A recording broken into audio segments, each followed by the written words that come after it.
verdadera y andan coqueteando con cualquier quimera.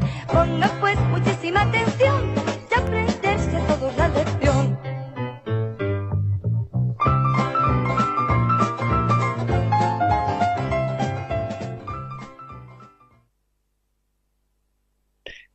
Muy bien, para quienes nos acompañan desde distintas partes del mundo, porque ya lo hemos visto, ¿no?, en todas estas ediciones, y para los que estamos aquí, ¿no es cierto?, empezamos esta parte que es tan importante para nuestras vidas, que es el estudiar, el repasar la Biblia, ¿no? Básicamente, en este caso, el estudio se centra en el Evangelio de Juan.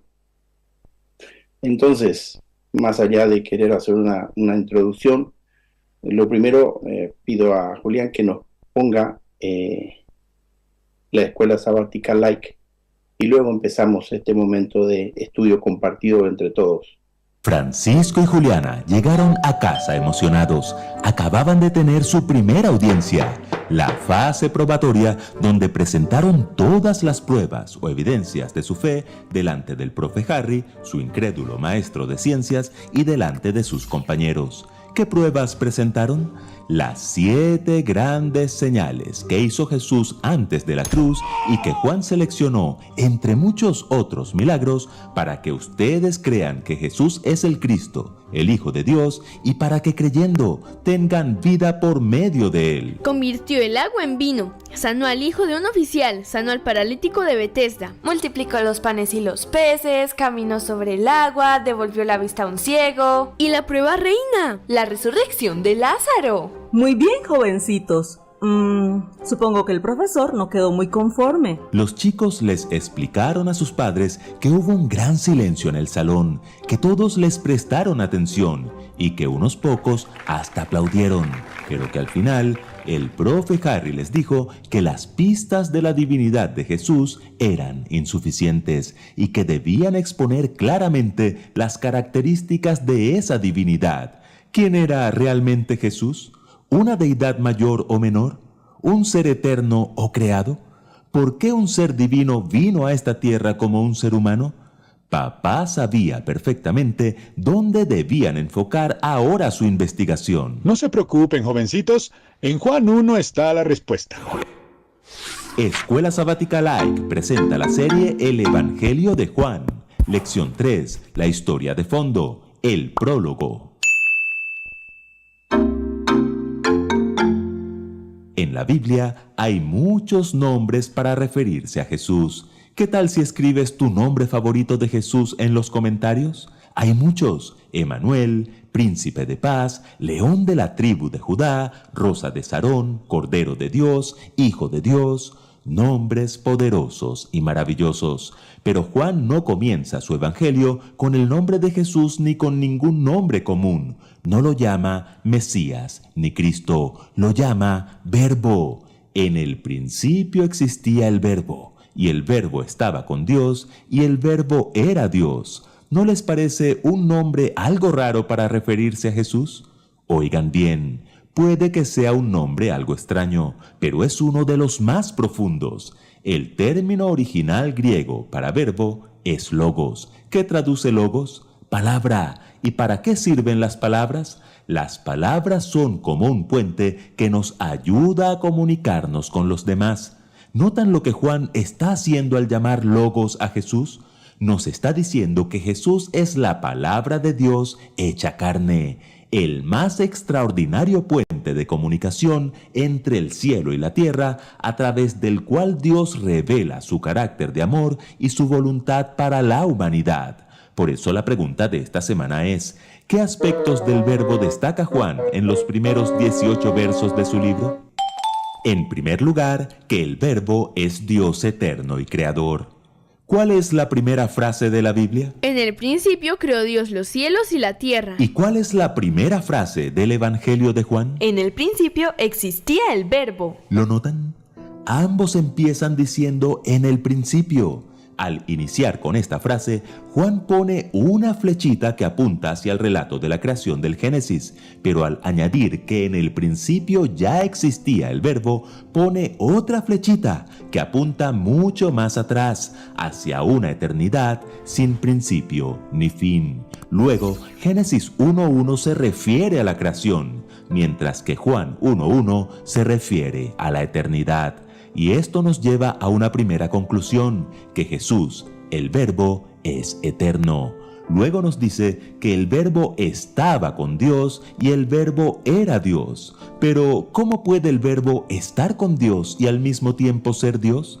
Para hallar la respuesta, nos toca abrir la ventanita teológica e introducirnos un poco en el texto original griego. ¿Nos acompañan? Primero, Juan dice que el Verbo estaba con ho Deos. Deos es Dios, pero ¿qué es ho? Ho es un artículo definido que indica que se está hablando de una persona, en este caso de una persona divina. ¿Quién? El Padre. El Verbo en el principio estaba con el Padre. No era el Padre, era una persona distinta a Dios Padre. Pero luego dice que el Verbo era Deos. ¿Qué pasó con el artículo ho?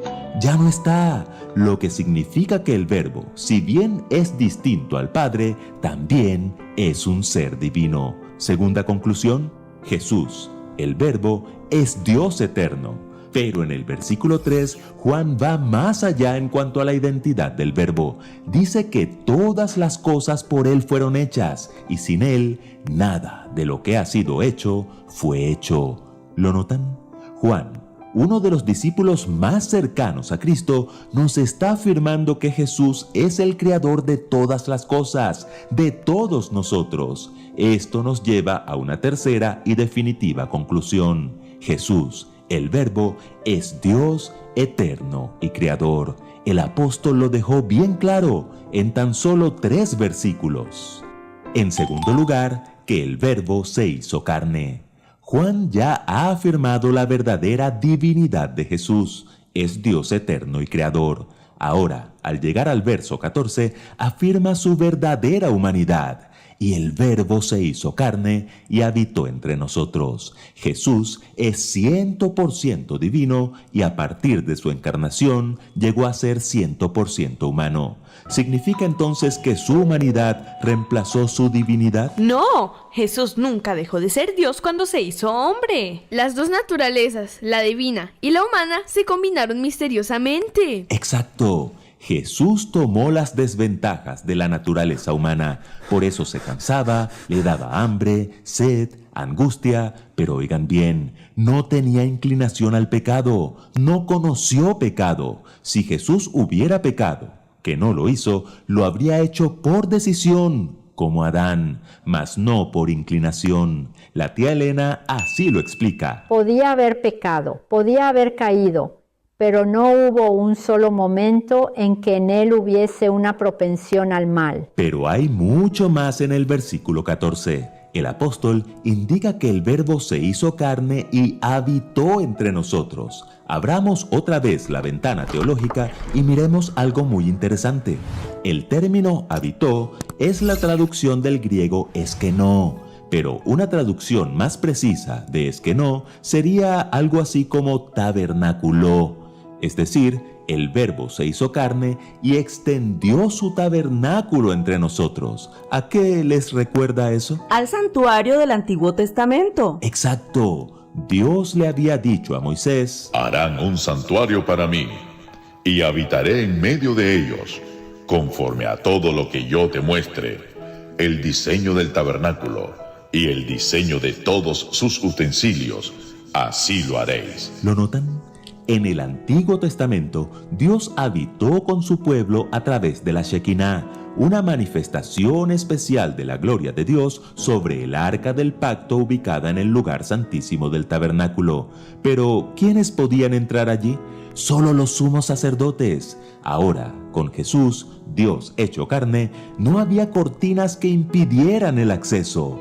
Vimos su gloria, escribió Juan. Gloria como del unigénito del Padre. Bien lo llamó Juan Logos, palabra, Verbo, el mayor puente de comunicación entre Dios y el hombre, es Jesús. Y en tercer lugar, que el Verbo no fue recibido.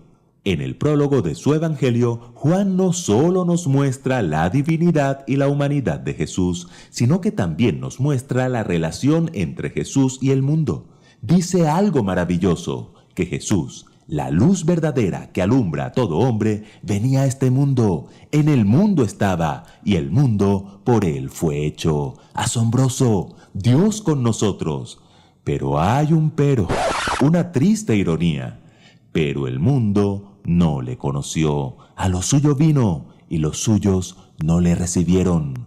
Una de las palabras claves en todo el Evangelio de Juan es creer. ¿Recuerdan el doble propósito del libro? Para que ustedes crean que Jesús es el Cristo, el Hijo de Dios. Y para que creyendo tengan vida por medio de él. Estas son 2 de las 98 veces que el verbo creer aparece en el Evangelio de Juan. ¿Recuerdan Juan 3:16? Para que todo aquel que en él crea no se pierda, mas tenga vida eterna. ¿Lo notan? Se trata de creer o no creer. A lo suyo vino, y los suyos no le recibieron. Mas a todos los que le recibieron, a los que creen en su nombre, les dio potestad de ser hechos hijos de Dios. En el Evangelio de Juan hay 2 grupos: los que creyeron, como los discípulos, Nicodemo, la mujer samaritana, entre otros, y los que no creyeron, como los fariseos, los sumos sacerdotes y Judas. ¿Y tú? ¿En qué grupo estás? Cree y tendrás la vida. Francisco y Juliana encontraron en Juan 1, del 1 al 18, todas las respuestas en cuanto a la naturaleza de Jesús. Pero, ¿y la última pregunta del profe Harry? ¿Por qué un ser divino vino a esta tierra como un ser humano? Papá les volvió a señalar Juan 1:14, pero esta vez encerró en un círculo la palabra gloria, otra de las palabras claves del libro. En Juan, la gloria de Jesús está vinculada al concepto de su hora, es decir, el momento de su muerte. La cruz es su hora de gloria. ¿Por qué? Porque fue en la cruz donde Dios hizo la máxima revelación de su carácter, de su amor, de su misericordia. Nosotros nos gloriamos de un carro, de una casa, de un diploma, de un trofeo. Dios se gloría de su amor. ¡Qué paradoja! La crucifixión era la forma más vergonzosa y humillante de ejecución en el antiguo mundo romano, pero esa crucifixión fue, es y será la gloria de Dios, porque de tal manera amó Dios al mundo que ha dado a su Hijo unigénito, para que todo aquel que en él cree no se pierda, mas tenga vida eterna. Muy bien, pues tenemos abierto para mí un camino que no por haber sido recorrido antes, no deja de ser importantísimo, vital, y la verdad es que estamos hablando de la naturaleza de Cristo. Y eso, tenemos que, a fuerza de ser sinceros, ha generado mucha controversia dentro y fuera de la iglesia, en el mundo de la cristiandad, ¿no es cierto? No hay opiniones unánimes con respecto a la naturaleza de Cristo. De acuerdo a la revelación de la palabra de Dios, consideramos algunas de ellas que son herejías, ¿no? Y yo creo que es fundamental entender exactamente cuál fue esa naturaleza, porque eso es importante para que nosotros entendamos quién es Él para nosotros, en nuestras vidas y para el mundo. Porque si no, entraremos a formar parte de a los suyos vino y los suyos no le recibieron, ¿no es cierto? Dependiendo de qué concepción tengamos por Él, algunos lo aceptan como tal y otros no, según lo que Juan en el primer capítulo está describiendo. Y yo abro ya aquí porque voy a tratar de simplemente lanzaros preguntas y que vosotros vayáis, cada uno de acuerdo a lo que ha estudiado y lo que conoce y sabe, ir tratando de estudiar y entender qué es lo que nos está transmitiendo la palabra de Dios para nosotros hoy, porque tenemos que tener en cuenta eso también. nos enfrentamos a una problemática diferente a la que tenía Juan en la época en que se escribe este evangelio, ¿no? El último evangelio escrito ya promediaba el segundo siglo, ¿no es cierto? Los 3 primeros sinópticos ya habían sido escritos. Y ya en ese momento, en esa época, había problemas con entender la naturaleza de Cristo. Eso también explica un poco por qué Juan abre o empieza a escribir y la presentación de su evangelio es la que nosotros vemos aquí. En el principio ya existía la palabra y la palabra estaba junto a Dios y era Dios. Estoy leyendo una versión distinta de la Reina Valera, como veréis, ¿no? Ya que en el principio estaba junto a Dios. Todo fue hecho por medio de ella y nada se hizo sin contar con ella. Cuanto fue hecho era ya vida en ella, y esa vida era luz para la humanidad, luz resplandeciente en las tinieblas, y que las tinieblas no han podido sofocar. Os dejo que vosotros empecéis a desgranar esta primera parte que hemos leído, el Evangelio de Juan. Quien quiera que quiera empezar. Fíjate que... Voy a empezar yo, me lanzo a la pista. Fíjate que Juan empieza poniendo las cosas claras y empieza afirmando esa divinidad de Jesús, ¿vale? Utiliza esa palabra, el verbo, el logos, la palabra, que no sabemos muy bien a qué se quería referir Juan, porque tiene 2 posibles vertientes, ¿vale?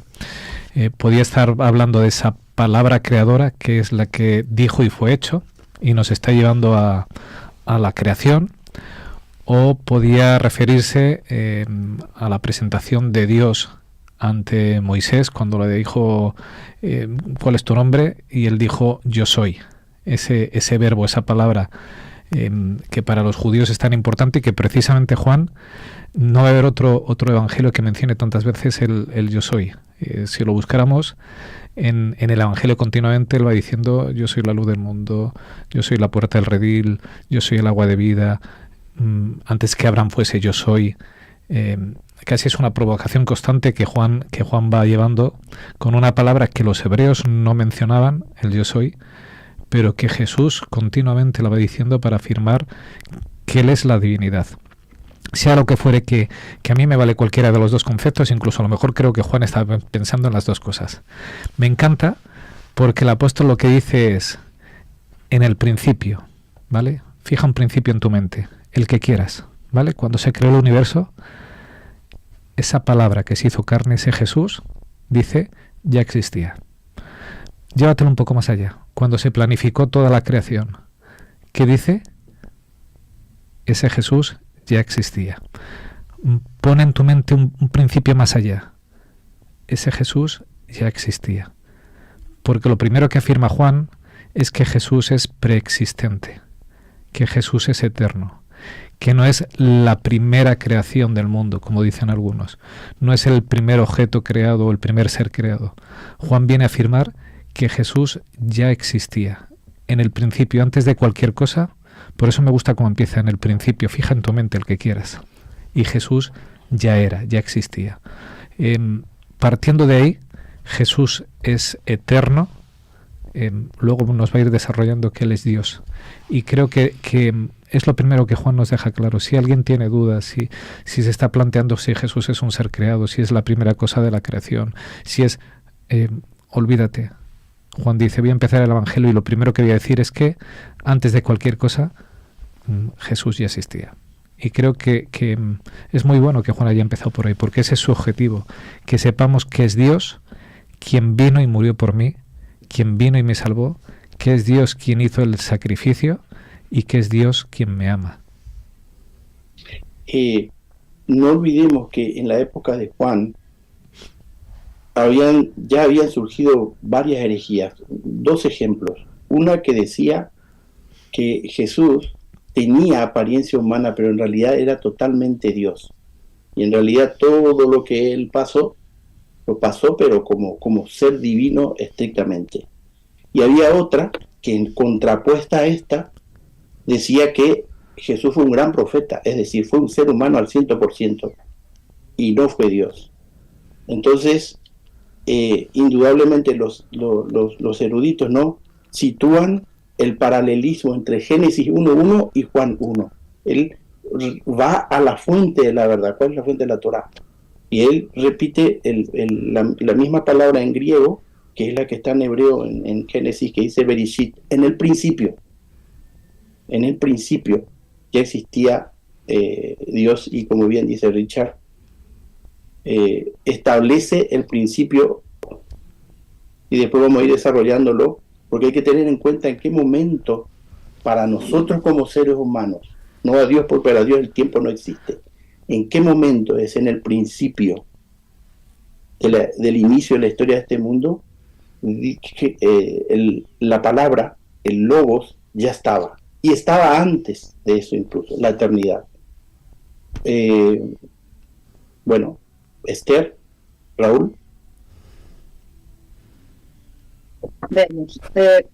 Yo tengo un problema con el acercamiento a todos estos temas. No es que tenga un problema, utilizando un poco el símil de los obstáculos que nos trajo Raúl. Es que cuando nos movemos en el ámbito de la fe y de lo que tenemos que creer por fe, podemos ir por caminos tremendamente equivocados y podemos ir por caminos tremendamente arriesgados, ¿verdad? Que en realidad nos van a apartar de nuestro objetivo, siguiendo el mismo símil, ¿no? Lo que me preocupa a mí como ser humana, y me preocupa en este caso como estudiosa de Juan o de cualquier otro lugar de la Biblia, de cualquier otro texto, es quién es Jesús y qué vino a hacer. Sí, pero me temo que muchas veces cuando nos ponemos a hablar de estas cosas, intentamos explicar cosas que no están a nuestro alcance. ¿Sí? Y yo conozco personas que dedican mucho tiempo en sus redes sociales y hacen vídeos, ¿sabes?, en Facebook, y entrevistan a pastores sobre estos temas, que intentan explicar la naturaleza de Dios, la naturaleza de Jesús, y bueno, pues un montón de cuestiones que creo sinceramente, como humilde estudiosa de la Biblia, están completamente fuera de nuestro alcance. Es completamente imposible que lo expliquemos. Me he puesto de fondo un texto, Juan 1.1, con un montón de estrellas, ¿verdad? Con una imagen de ese universo que está a nuestro alcance. Para nosotros es completamente imposible explicar cómo Dios pudo hacer eso. Completamente imposible. También es completamente imposible explicar cómo se hizo carne. Sabemos que se hizo carne, pero no podemos explicar cómo. A partir de ahí, ¿sabes? Tenemos que, creo, afinar el objetivo de lo que vayamos a decir y afinar a dónde nos puede llevar una conversación de este tipo. Me quedo con una frase que me alucinó esta semana, es de Elena White al respecto de esto. A ver qué os parece. Viene en Maranata, el Señor viene, en la página 311. Mientras llevaba la naturaleza humana, Cristo dependía del Omnipotente para su vida. En su humanidad se aferraba de la divinidad de Dios, y cada miembro de la familia humana tiene el privilegio de hacer lo mismo. Yo no puedo explicar cómo Jesús se encarnó, pero tengo que intentar explicar qué significa esta frase, porque esto sí está a mi alcance. Yo, como ser humano caído, puedo aferrarme a la divinidad de Dios. Bueno, a mí esto me sirve desde una perspectiva práctica. Otra cosa es que nos vayamos por las teologías. Pero es importante, Esther, porque en la palabra de Dios... Pero afinando y con el objetivo, ¿sabes?, de llegar a conclusiones que nos lleven a alguna parte y no a seguir divagando. Claro, pero no, divagar no es decir que Juan 1.1 utiliza, porque acá hablamos del lenguaje, en el principio, las mismas palabras que dice en Génesis, y uno no va a ir más allá de lo que está estableciendo Juan. Recuerda lo que dice la Torá, que Jesús ya estaba antes de la creación y en la creación, nada más. No hay más vuelta, ¿no es cierto? No hay misticismo ni divague, sino que está haciendo una declaración, vuelvo a repetir, pero tenemos que tener en cuenta que Juan hace esta declaración porque había herejías en ese momento que estaban alterando quién era Jesús. No decían que Jesús estaba al principio y antes de la creación y era el creador y era Dios, sino que decían que seguía siendo Dios o que era un ser humano. Raúl.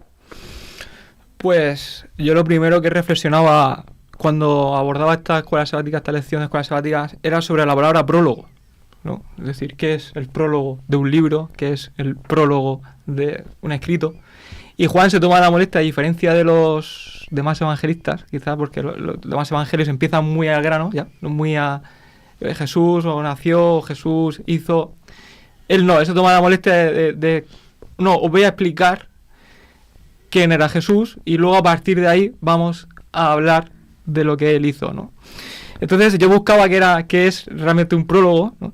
Y dice que es un breve texto preliminar de un libro escrito por el autor o por otra persona que sirve de introducción a su lectura, pero sirve para orientar al lector en su lectura y para justificar el por qué ha escrito lo que ha escrito, ¿no?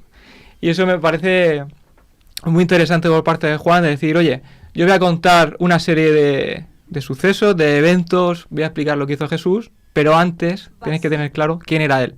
Y él era Dios, ya estaba con Dios, él era Dios, y apela a esa naturaleza que estés hablando, esa naturaleza divina de Jesús, que podría estar también en cuestión en aquella época, como dice Jorge, ¿no?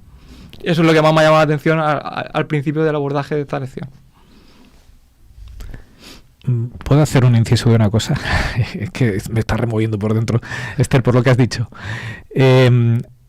A todos estos que atacan la divinidad de Jesús, ¿vale? Y se basan en cierto pastor que tiene su título de doctorado, me gustaría decir públicamente, a este pastor con el título de doctorado, otro pastor amigo mío personal, que también es doctor en teología, en griego, y una persona muy preparada. Le ha pedido un debate público con sus seguidores, utilizando únicamente la Biblia y los libros que él escribió, y se ha negado a hacerlo. Ha dicho que admite un debate privado, pero no público. Entonces, por las redes sociales decimos muchas cosas que nos hacen parecer muy importantes, pero cuando no son capaces de levantar y ponernos la cara colorada, no somos honestos, y eso habla mucho de las teologías que vamos defendiendo. Simplemente lo digo porque aparece como un gran héroe y bueno, para mí deja mucho que desear.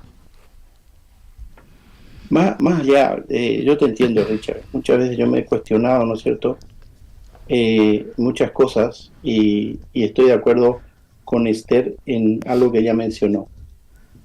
Y eso es lo que debe ser. Y cuando no se ha observado, hemos incurrido en problemas. No debemos leer entre líneas. La lectura de la palabra de Dios tiene que ser la que está ahí. ¿Y sabes por qué, querida Esther, y todo ocurre eso? Porque nosotros estamos leyendo un libro que Dios reveló a través de un pueblo con una cultura específica que no tiene nada que ver con la nuestra, que es totalmente opuesta. Los griegos siempre han intentado buscar la verdad a través del razonamiento humano. En cambio, el hebreo leía esto y él decía amén, y lo aceptaba, no lo cuestionaba.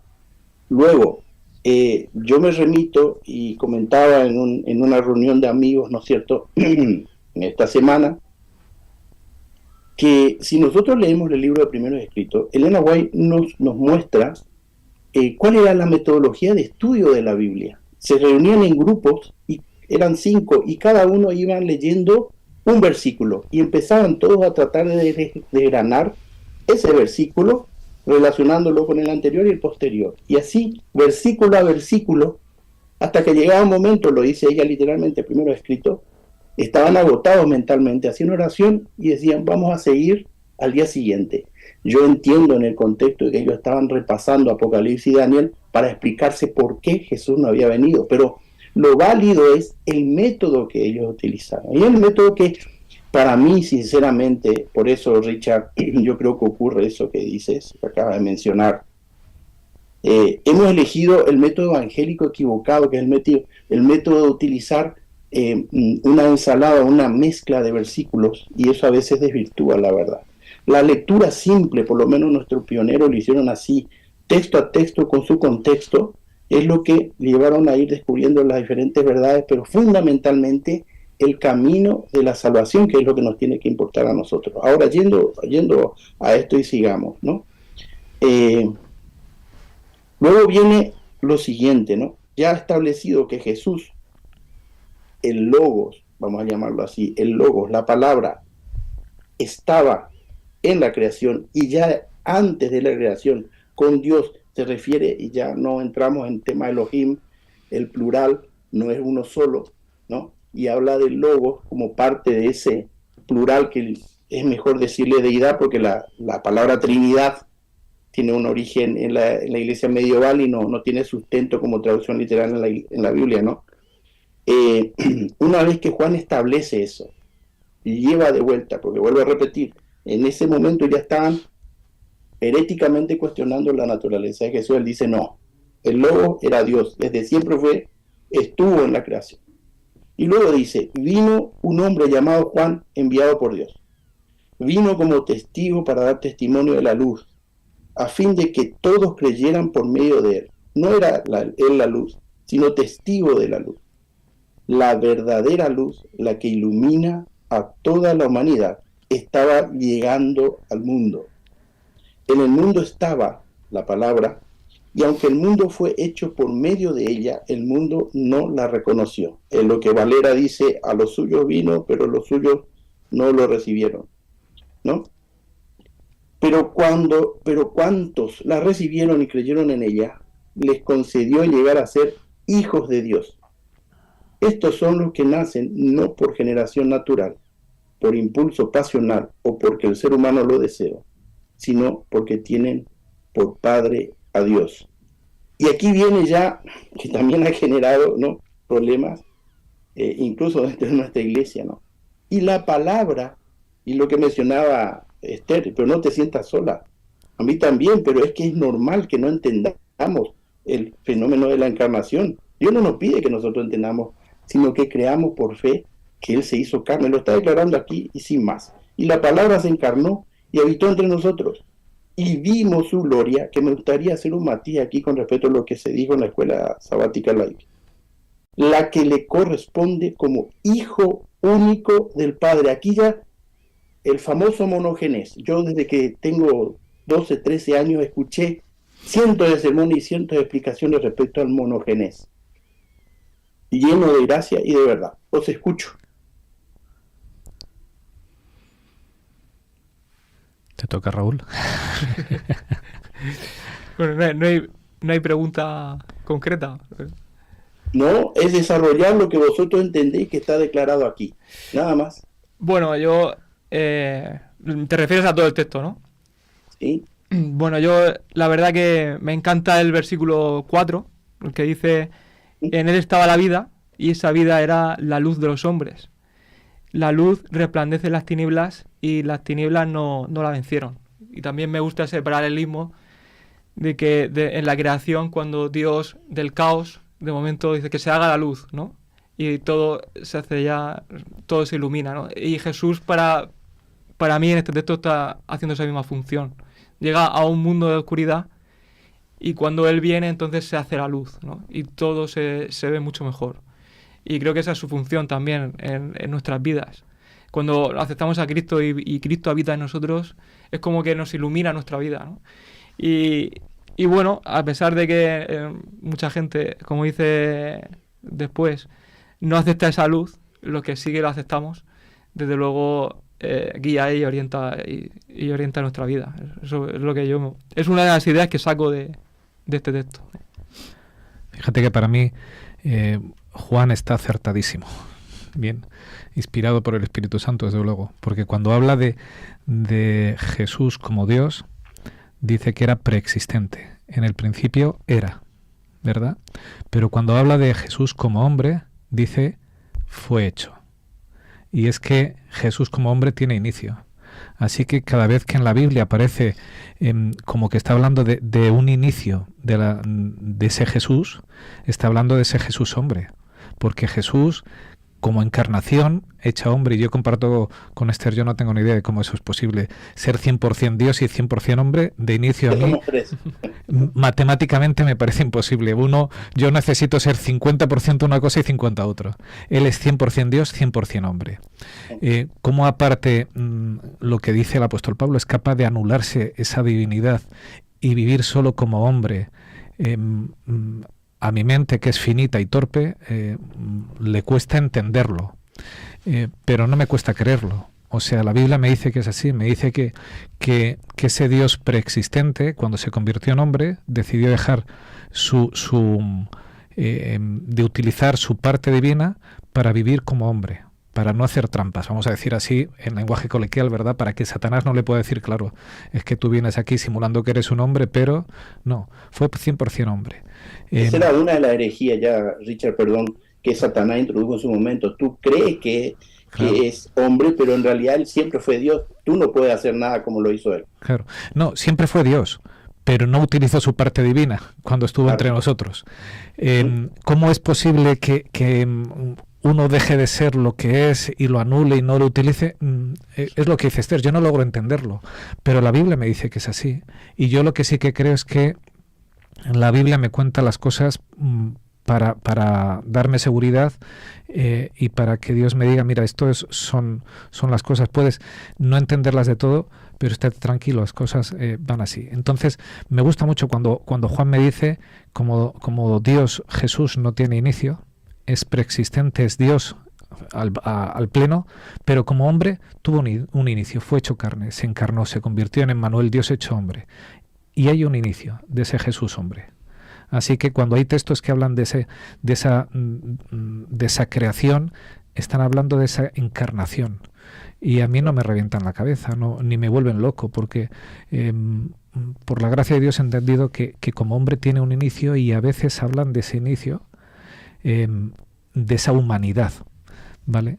Entonces, para mí Juan nos lo deja tan sumamente claro. Lo podemos complicar a veces, ¿vale? Podemos querer ser los listos de la clase, pero es que Juan nos lo deja clarísimo. Ese que era preexistente y que era Dios, fue hecho carne, tuvo un inicio como ser humano y además fue hombre al 100%. Entonces, en este prólogo, como nos decía antes Raúl, en esta presentación del libro, para que creamos quién es Jesús y que creyendo tengamos vida eterna, que es el final del libro, yo creo que el prólogo al inicio es perfecto. O sea, voy a poner las cosas claras. Yo que he vivido con él, yo que he estado a su lado, yo que he compartido todo momento con él, que eso es lo que nos dice el apóstol Juan, para que no haya dudas, para que no haya herejías, para que no venga otro que ni vivió, ni le tuvo al lado, ni le vio hacer las cosas que yo le vi y que venga a contar lo que yo he visto de primera mano. Me parece espectacular lo que nos ha hecho el apóstol Juan, un auténtico regalo para todos aquellos que nos llamamos creyentes. Aparte, ya te doy la palabra. Aparte, Richard, tú mencionaste una palabra, una frase que me gusta, que yo pienso así, yo creo que todos pensamos así, pero acuñaste una frase que me encanta. A Dios, ahora que está haciendo, nos está acompañando de vuelta al hogar. Y es así. Finalmente la historia vosotros siempre me habéis escuchado decir a mí que la Biblia Dios la ha hecho simple para que nosotros podamos entenderla y aceptarla. Y estamos hablando de la historia de Dios con un plan inicial precioso que el hombre lo echó a perder. Y entonces Dios en su amor ahora ha instalado un plan para corregir eso, ¿no? Y fíjense ustedes que esta parte, el Dios encarnado, es esencial para ese plan de salvación, porque Él viene a solucionar ese problema que el ser humano es incapaz de solucionar. Entonces, es vital que nosotros entendamos, porque Satanás va a querer desvirtuar esto, y de hecho lo ha hecho, y lo sigue haciendo, en el sentido de que ahora es una segunda etapa del mismo ser, pero es una segunda etapa que tiene un principio. El Logos de Génesis no tiene principio. El Logos que Juan menciona aquí, en el momento de la encarnación, tiene un principio. Entonces ya tenemos que encontrar una segunda etapa en este ser divino, ¿no? Que ahora viene aquí para solucionar el gran problema que el hombre generó y que es incapaz de solucionar. Es vital para nosotros entender esto, porque está en juego nuestra salvación. Esther. ¿Será que a lo mejor estamos dedicando poco tiempo a observar a Jesús? Él dijo de sí mismo, quien me ha visto a mí, ha visto al Padre. Y lo que nos está diciendo Juan es que quien ve a Jesús, quien se acerca a Jesús, quien estudia a Jesús, tiene acceso a conocer al Padre, ¿cierto? no a verle, porque si no podemos verle, es imposible, tiene que velarse porque nosotros no podríamos soportar verle en toda su gloria, ¿verdad? Somos raza caída. De manera que lo que tenemos es que acercarnos inteligentemente, razonablemente, la nuestra es una creencia razonada, a Jesús. Y si nos acercamos a Jesús y reconocemos a Jesús como es y por quién es, aunque no entendamos cómo puede ser posible, entonces estaremos viendo al Padre. Cito de nuevo a la hermana White, brillante como siempre, en Exaltada a Jesús. Esto para mí es fundamental. Estaba preguntando ella, lo trato de usted y yo lo voy a decir de tú, que es más directo. ¿Crees en el Hijo de Dios? ¿Crees que Jesús es tu Salvador personal? Tú dependes de Cristo para todo lo que recibes, tanto como la persona más débil, más pobre y más humilde. Vuelvo a preguntar, ¿crees en el Hijo de Dios? Una creencia meramente especulativa no sirve de nada. ¿Crees en el Hijo de Dios como tu Salvador personal? Si lo haces de todo corazón, entonces Dios mora en el alma y el alma mora en Dios. Así de simple, así de sencillo y así de difícil al mismo tiempo. ¿Qué nos falta para creer en Él? Tenemos que identificarle realmente, tenemos que explicar cuál es su encarnación. Si yo creo en lo que Juan me está diciendo, en el principio era, ¿verdad? Y era con, pero tuvo un principio también como ser humano. Tengo que agarrarme a esto, yo tengo que poder creer esto. ¿Me falta información para poder creer suficientemente? Si no lo pone en la Biblia, ¿realmente me llega con lo que tengo? Porque si no me llega con lo que tengo, entonces ¿para qué me sirve el texto bíblico? Yo estas preguntas necesito poder responderlas para poder llegar a alguna parte. Yo tengo información suficiente con todo lo que me está contando Juan para entender a Jesús como mi Salvador personal y para creer al mismo tiempo que es Dios. Tiene que poder llegarme. Si no me llega, ¿cuál es el problema? Estamos hablando, ¿no es cierto?, de una nueva condición de ese ser divino. Sí. Y por eso yo creo que no tenemos que... porque me pasó a mí. Yo estoy pensando en mi experiencia, quiero aclararos. No estoy pensando en vosotros, porque no lo sé cómo fuisteis evolucionando todo este tiempo y vuestra religión personal. Para mí, el monogenés y el unigénito, y con las complicaciones que me dieron a lo largo de años, me armaron tan licuadora en la cabeza que estaba preocupado yo. Pero un poco lo que decías, Esther, ¿no? Si nosotros entendemos aquí en el contexto de la lectura simple, por eso estoy haciendo eso, Raúl, que dice, no nos ha hecho pregunta, no, es simplemente la lectura simple y qué entendemos que estamos viendo y estamos compartiendo todos nosotros aquí, ¿no? ¿Qué es lo que hacían? Vuelvo a repetir, nuestros pioneros.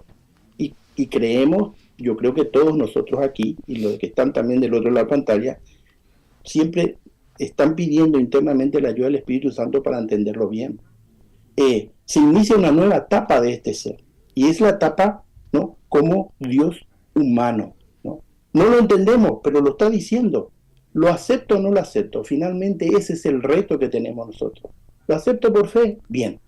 Ya Juan nos está anticipando que muchos no lo han aceptado y muchos no lo aceptarán. Pero quería matizar dos cosas aquí, ¿no? El unigénito Hijo del Padre. Una vez más vemos una diferencia. El monogenés, el único en su género, nacido, ¿no?, como ser humano en este caso. Y ya está. ¿Por qué? Porque ese era un requisito esencial para tapar cualquier cuestionamiento de Satanás en el plan de salvación. Y luego quería hacer un matiz aquí. Y vimos su gloria, dice Juan. Y es muy importante porque en la escuela sabática Lai habló más bien de la glorificación de Jesús posterior a su resurrección, ¿no? Pero yo quiero hacer un matiz aquí. No olvidemos que hubieron 3 discípulos y uno de los 3 discípulos fue Juan, que estuvo con Jesús durante su transfiguración. Y Juan observó a ese Logos que no tenía principio ni final. Se le reveló como una forma que él pueda entender y aceptar aún más profundamente que aquel hombre que estaba con él era el mismo Logos que de la nada, como dice Génesis, de la nada creó todo, para reforzar y fortalecer, yendo de vuelta a la Torá, que era el prometido y que ahora lo tenemos como el ungido, como el Mesías, ¿no es cierto?, en una nueva etapa. Yo creo personalmente creo que es importante esto, porque, vuelvo a repetir, yo lo leo siempre en el contexto de el bosque, no la hoja. Dios elaboró un plan de salvación para resolver el problema de que nosotros somos muertos vivos, como yo siempre digo. Y para aceptar el plan de salvación tenemos que entender perfectamente esta parte de la vida de ese ser divino que se hizo hombre y habitó entre nosotros. Y como ser humano, como bien lo dice Elena White, y como entendemos nosotros, en él no fue hallado pecado. Y eso es lo que hace que este plan haya tenido una culminación exitosa. Como dice Pablo, gracias a eso nosotros hoy podemos acceder a la salvación. Y sigo leyendo. Además, Juan Jorge, fue testimonio de él proclamando: este es aquel de quien yo dije, el que viene después de mí es superior a mí porque existía antes que yo. En efecto, de su plenitud todos hemos recibido bendición tras bendición, porque la ley fue dada por medio de Moisés, pero la gracia y la verdad nos vinieron por medio de Jesucristo. A Dios nadie lo vio jamás. El Hijo único, el monogenés, que es Dios y vive en íntima unión con el Padre, nos lo ha dado a conocer. Es como que aquí cierra el círculo Juan. Os escucho. Yo solo quería decir una cosa. Es verdad, Jesús es el único porque es el único que es 100% Dios, 100% hombre, y es el único que nos puede revelar al Padre. Pero yo cuando leo a Juan, aparte de invitarme a mirar a Dios, me invita a mirarme a mí, ¿vale? Que creo que es algo que debiéramos de hacer nosotros también. ¿Existe la física cuántica? Sí, ¿verdad? ¿Se la explicaréis a un niño de 2 años? No tiene capacidad. Todos estos sabios que vienen a, como decía Esther, a dilucidar sobre la naturaleza de Jesús, son niños de infantil hablando sobre física cuántica. No tenemos capacidad para saber ni cómo Dios encarna, ni cómo es Dios, porque nuestra mente no llega. Tenemos capacidad para asimilar la información que Dios nos ha dado, lo que dice Juan justo en estos versículos, lo que Él nos ha dado a conocer. Entonces, venir a fantasear, venir a explicar que tengo capacidad para dar a conocer a Dios y en base a mi conocimiento, cuando somos niños de infantil, cuando mi mente no ha visto a Dios jamás, cuando no tengo ni idea de cómo es Dios, ciñámonos al texto, seamos conscientes de que somos mentes limitadas, que no podemos conocerlo todo. Si yo os dijera, ¿cómo hizo Jesús para andar sobre el agua? Yo no tengo ni idea, pero sé que Jesús no transgredió ninguna ley de la física, ¿vale? El creador de las leyes no rompe las leyes. ¿Qué hizo para andar sobre el agua? No tengo ni idea. Me puedo volver la cabeza loca. Lo que estoy seguro es de que Él anduvo sobre el agua. Eso estoy plenamente seguro. Y que Pedro también anduvo sobre el agua. ¿Cómo es Dios? ¿Qué es lo que Él hace? ¿Cómo utiliza las fuerzas de la naturaleza? Solo puedo admitir lo que viene en la Biblia, asimilarlo, recibir la información y no intentar ir más allá, porque no estoy preparado. Y creo que Juan nos viene a decir eso. Juan nos viene a decir, nuestra mente no está preparada, pero Dios vino, se hizo hombre y nos ha dado a revelar lo que necesitáis saber del Padre. ¿Para qué? Y siento insistir muchas veces con la vuelta al final del libro de Juan, para que creyendo sepamos quién es Jesús y tengamos vida eterna. Ese es el objetivo. O sea, no es que seamos el más listo de la clase. Dios me ha dado lo que yo necesito para llevarme de nuevo a casa y allí le voy a conocer. Y allí voy a saber muchas cosas. Y allí voy a aprender muchas de aquellas cosas que ahora no tengo capacidad, tendré capacidad para entender allí. Pero no es el momento ahora. Dios se ha revelado a través de Jesús en la forma que Él ha creído necesaria para que crea lo que es necesario, para que no fabule. Cuando fabulamos nos perdemos. Y yo veo a mucha de esta gente que fabula y montan unas historias y al final, el fin, pues no lo tengo muy claro. Si es debatir por debatir, un diálogo de besugos, o si se busca realmente el llegar a Jesús como mi eterno Salvador. Cuando leamos a Juan, miremos también mis incapacidades, porque estamos hablando de Dios hecho hombre. Y eso para mí, para Richard, para este torpe, supone toda una discapacidad poder entender eso. Solo puedo asumir lo que viene en la Biblia, creerlo y asumir mi incapacidad para saber más cosas que lo que hay ahí. Fijaros, queridos compañeros, amigos, y sin embargo, Juan no se queda con el unigénito Hijo de Dios, sino que él, aquí en el versículo 18, dice: a Dios nadie lo vio jamás. El Hijo único que es Dios y vive en íntima comunión con Él. Ahora, ¿dónde está? Entramos en otra etapa. ¿Dónde está ese Logos eterno preexistente a la creación que creó, y ese unigénito Hijo que tuvo un principio y que vino aquí y cumplió con el plan de salvación? ¿Dónde está ahora? Ahora está con Dios de vuelta, se cierra el círculo, ¿no es cierto? Está de vuelta con Dios, donde tiene que estar, pero con una gran diferencia. Esther siempre dice, yo le puedo entender cuando cita ciertas formas, ¿no?, de Elena White de defender la fe, que le encanta. A mí me gusta esta parte donde ella dice que como señal indeleble del amor de Dios y de la realidad aplastante, innegable e incontrovertible de que Jesús fue humano, permanecerán las marcas que Él como ser humano sufrió por morir por nosotros. Y muchos que vivieron antes que pasase eso le van a preguntar: Señor, ¿qué te pasó? Eso por un lado, ¿no? Por otro lado, yo creo que también es importante, me retrotrae lo que estaba diciendo Richard a lo que dijo Jesús, que muchas veces nosotros interpretamos mal, ¿no? Dice, Jesús no vino para abrogar la ley, sino para cumplirla, y nos quedamos ahí.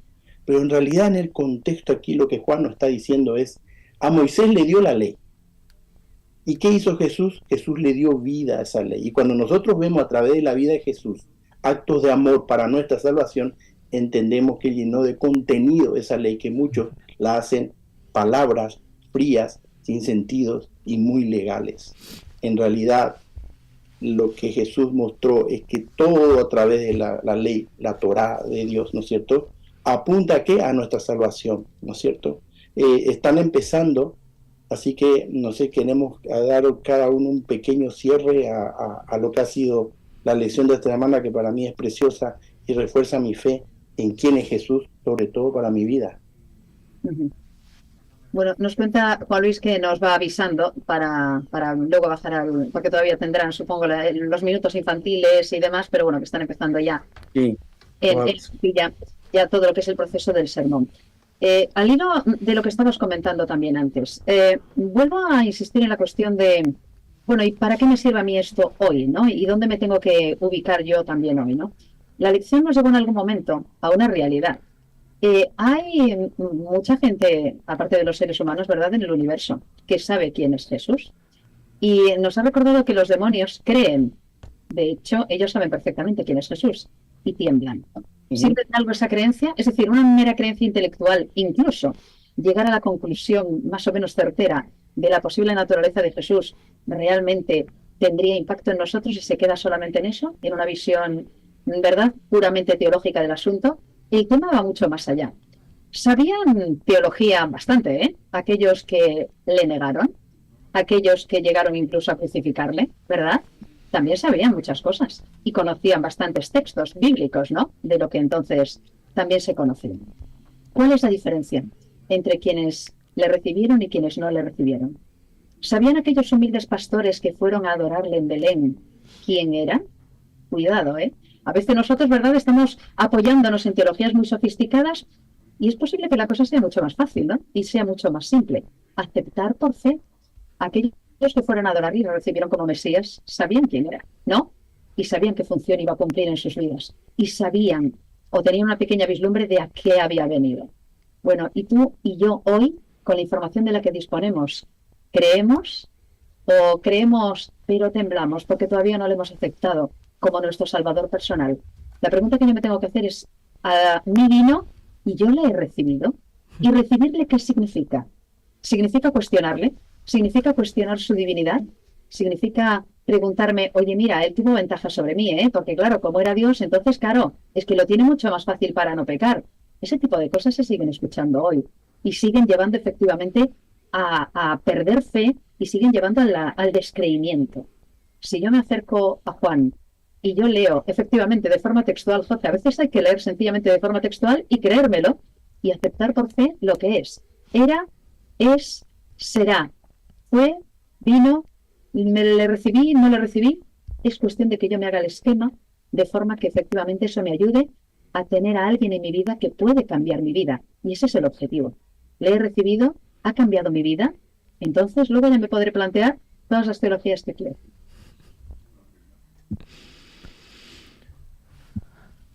Sí, eso me recuerda al miércoles, que precisamente habla de eso, ¿no, Esther? El creer o no creer, ¿no? Es que si todo lo supiéramos y todo pudiéramos entenderlo, ¿en qué lugar quedaría la fe? Algo fundamental en la experiencia cristiana, ¿no? Todos lo sabríamos.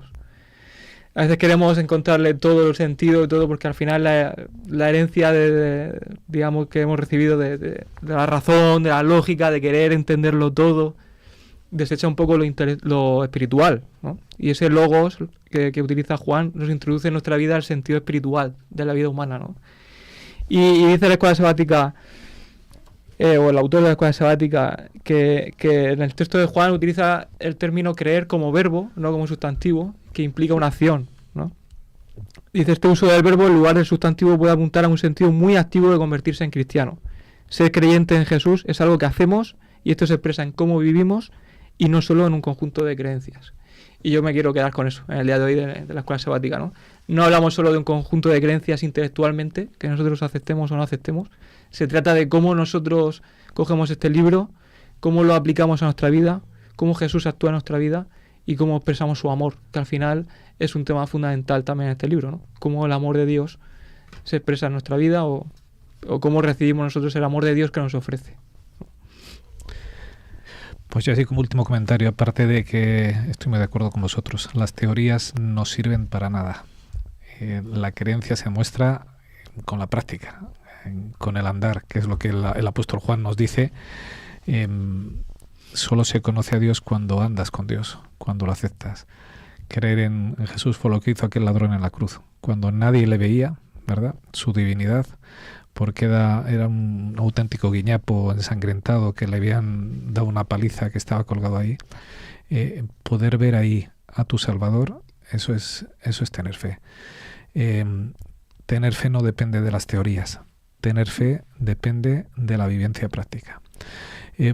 Pero me gusta mucho y me voy a coger con ese ejemplo de la cruz. Lo que habla el apóstol Juan, me ha encantado. La gloria de Dios se demostró en la cruz. Eso que era un lugar de tormento, un lugar de ofensa para cualquier romano, ¿verdad? Un lugar que era donde eran colgados los criminales. Ahí es la gloria de Dios, porque ahí es donde se muestra el amor que me tuvo a mí, el amor que ese Jesús creador del cielo tuvo por un personajillo como Richard, que vino a morir por mí en la cruz. Y ahí demuestra su amor, demuestra cuán importante soy para él, como para sufrir lo que yo merecía sufrir, abandonar el lugar que él merecía estar para ofrecerme a mí ese lugar. Cuando antes leíamos, que decías, Jorge, dice el apóstol que nos dio, me permitéis leer el texto literalmente. Dice en el versículo 12, Mas a todos los que le recibieron y creen en su nombre les dio la potestad de ser hechos hijos de Dios. ¿Vale? Esto que dice así tan sencillo y que suena bien, significa que Él murió en la cruz como un rebelde para que este que está hablando por el micrófono, que es un rebelde, sea tratado como hijo de Dios, para que vuelva a la familia. Entonces, no hay mejor lugar donde se vea esa gloria de Dios, donde se vea ese amor de Dios, donde el apóstol Juan lleve algo que era un objeto de deshonra para decir, si hay un sitio donde se ganó más la honra en el mundo, fue aquí en esta cruz. Y me encanta, porque ahí mi Dios es donde se hace cercano, donde decide morir en mi lugar porque me quiere tener con Él. Quiere que sea hecho hijo de Dios. Un título que no merezco, un título que no he ganado, pero que Él nos quiere regalar a ti y a cada uno de nosotros. Entonces, me parece tan acertado Juan en todo lo que va diciendo, tan inspirado por el Espíritu Santo para que nos consideremos a nosotros mismos, para que consideremos quién fue Jesús, para que lleguemos a esa conclusión final que nos va poniendo escaleras y peldaños para que vayamos avanzando hacia esa visión clara de quién es Jesús y qué hizo por ti y por mí. Para mí, la lectura, este prólogo, como decía la lección, ¿no es cierto?, me hace sacar varias conclusiones que fortalecen mi fe. Pedro dice enfáticamente, creemos que toda la Escritura es inspirada divinamente, ¿no es cierto? Y en ese sentido yo he entendido que parte del rechazo de Jesús, ¿por qué el ladrón sí, como mencionabais, aceptó? Y muchos escribas, fariseos y doctores en la ley lo rechazaron.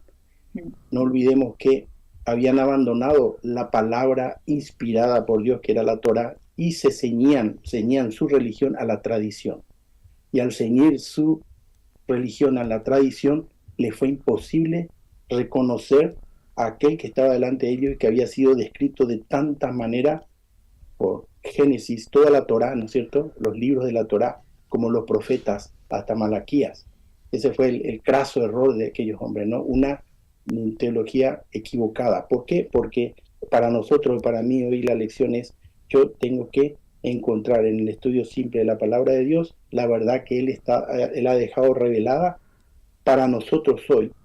Y eso me lleva a entender en esta porción de su palabra que gracias a Dios yo no me puedo quedar solo en la cruz, sino que el camino que este ser maravilloso ha recorrido ahora lo tiene al lado del Padre como sumo sacerdote, y ese papel de sumo sacerdote hace que hoy yo me pueda mantener en pie, no por mis méritos, sino por sus méritos, a pesar de mis errores y mis caídas, hasta que Él venga. Qué maravilloso que es Dios, qué amoroso Padre, qué compasivo que es conmigo, para aceptarme como lo que soy, como todas mis fallas que a veces, a pesar de que no quiero, diariamente cometo, y sin embargo está ahí aquel que unió para siempre la raza humana con Dios. Ese es el gran mensaje de esperanza para mí y por el cual agradezco a Dios. Muy bien, muchas gracias. Como siempre digo, disfruto con vosotros de estos momentos, ¿no? Me enriquecen, y ahora, sin más, pues pasamos a ya la iglesia, porque se va a iniciar el sermón, y luego ya pasaremos a la última parte de este programa, que es ese espacio de debate también para sacarle más jugo a lo que vamos a escuchar ahora.